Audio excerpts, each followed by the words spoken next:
नमस्कार दोस्तों। Attorney general of India mister के वेणुगोपाल ने कुणाल कामरा के कुछ ट्वीट्स पर उनके खिलाफ कंटेम्प्ट ऑफ कोर्ट की प्रोसीडिंग्स को इनिशिएट करने की कंसेंट दे दी है। कुणाल कामरा, जैसा कि आप जानते हैं, एक जाने माने स्टैंड अप कॉमेडियन है और इनकी फ़ैन फॉलोइंग के साथ साथ ट्विटर पर भी इनके 1.7 मिलियन फॉलोअर्स हैं। देखते हैं ऐसा कुणाल कामरा ने क्या बोला जिससे कि इनके खिलाफ कंटेम्प्ट ऑफ कोर्ट की प्रोसीडिंग्स को चलाने के लिए अटॉर्नी जनरल ऑफ इंडिया ने कंसेंट दी है। कुछ इंपॉर्टेंट ट्वीट्स जिसने कुणाल कामरा के खिलाफ कंटेम्प्ट ऑफ कोर्ट की प्रोसीडिंग्स को अट्रैक्ट किया है वो हैं, इन्होंने अपने ट्वीट में कहा, the Supreme Court of this country is the most supreme joke of this country. एक और ट्वीट में इन्होंने ऑनरेबल सुप्रीम कोर्ट के सैफ्रॉन कलर के साथ सुप्रीम कोर्ट को रिप्रेजेंट किया है और साथ ही साथ वहाँ पर लगे नेशनल फ्लैग को हटाकर वहाँ पर बीजेपी का झंडा शो किया है, जैसे कि honourable supreme Court of India supreme court ना होकर एक बीजेपी का हेडक्वार्टर हो। और जैसा कि हम चेक एंड बैलेंस की थ्योरी के बारे में जानते हैं कि एग्जीक्यूटिव, लेजिस्लेचर और जुडिशरी की पावर्स क्या हैं और इनके मायने क्या हैं, और सेपरेशन ऑफ पावर के बारे में भी जानते हैं और जानते हैं कि जुडिशरी जो है वो इंडिपेंडेंट फंक्शन करती है। और क्योंकि इन ट्वीट्स पर इंडिपेंडेंस जुडिशरी के ऊपर ही सवाल खड़े कर दिए और वो भी भारत की सबसे बड़ी court supreme Court of India के ऊपर, तो इसलिए कई लोगों ने कुणाल कामरा के खिलाफ कंटेम्प्ट ऑफ कोर्ट की प्रोसीडिंग्स को इनिशिएट करने की गुहार लगाई।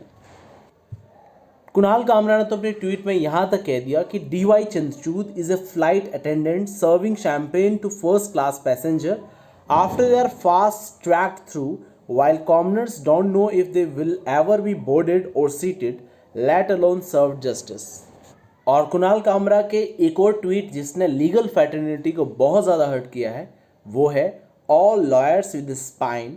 must stop the use of the prefix honorable while referring to the Supreme Court of its judges. Honor has left the building long back। Kunal Kamra ने learned senior advocate mister Harish Salve के ऊपर भी कटाक्ष करते हुए एक ट्वीट किया और उसमें कहा, the pace at which the Supreme Court operates in matters of national interest, it's time we are replace Mahatma Gandhi's photo with Harish Salve's photo. तो इन्हीं सारी ट्वीट्स को लेकर कुछ पर्सन जो इंडिविजुअल कैपेसिटी में सुप्रीम कोर्ट ऑफ इंडिया के अंदर अपनी पिटीशंस को फाइल करना चाहते थे, उन्होंने attorney general of India mister के वेणुगोपाल को अप्रोच किया, क्योंकि कंटेम्प्ट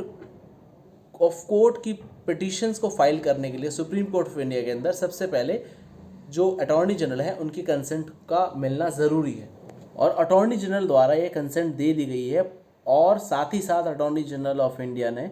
इन ट्वीट्स को हाईली ऑब्जेक्शनेबल बताया और कहा कि ये क्रिमिनल कंटेम्प्ट ऑफ कोर्ट को अट्रैक्ट करती है, और साथ ही साथ ये भी कहा कि ये जो फ्रीडम ऑफ स्पीच का दायरा जो है मिस्टर कुणाल कामरा जो है वो काफ़ी हद तक लांघ गए हैं। मिस्टर के वेणुगोपाल ने ये भी कहा कि ये जो कुणाल कामरा की जो ट्वीट्स हैं सुप्रीम कोर्ट की इंडिपेंडेंसी, इम्पार्शियलिटी और जजेस के ऊपर डायरेक्ट उंगली उठाते हैं। और साथ ही साथ कुणाल कामरा ने जो अपनी ट्वीट्स जो उन्होंने की थी उस पर उन्होंने साफ साफ माफ़ी मांगने से भी इनकार कर दिया है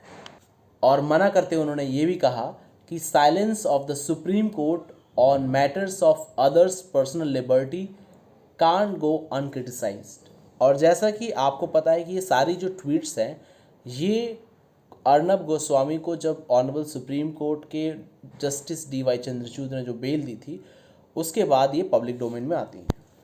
last but not the least कि जो पिछले 7 महीने हैं उन 7 महीनों के अंदर 7 petitions honourable supreme Court of India के अंदर अर्नब गोस्वामी द्वारा फाइल की गई और उनको अर्जेंट लिस्टिंग की गई और साथ ही साथ उनको सुनवाई भी की गई। और यही बेसिकली जो मेन कंसर्न है कुणाल कामरा की, जो अदर जो इम्पॉर्टेंट जो मैटर्स हैं उन सबको नहीं सुनकर जो इस तरह के मैटर्स हैं जो कि हाईलाइटेड मैटर्स हैं उनको सुना जा रहा है, उनको रिलीफ दिया जा रहा है। और यही सब बातें जो हैं इनकी ट्वीट्स के अंदर सामने निकल कर आ रही हैं और कुणाल कामरा ने इन ट्वीट्स के ऊपर अपोलोजाइज़ करने से मना कर दिया है। पर सवाल अब ये है कि क्या इनकी ट्वीट्स जो फ्रीडम ऑफ स्पीच है उसकी सीमा को लांघ चुकी हैं? अगर लांघ चुकी हैं तो क्या कुणाल कामरा के खिलाफ ये प्रोसीडिंग्स कामयाब होंगी?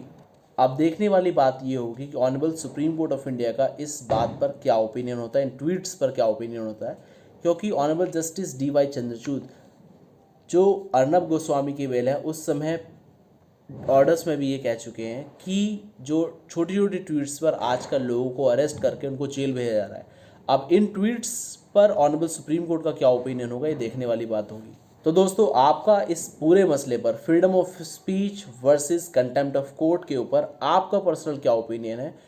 ज़रूर कमेंट बॉक्स में मेंशन कीजिएगा। जय हिंद, जय Bharat. Thank you so much.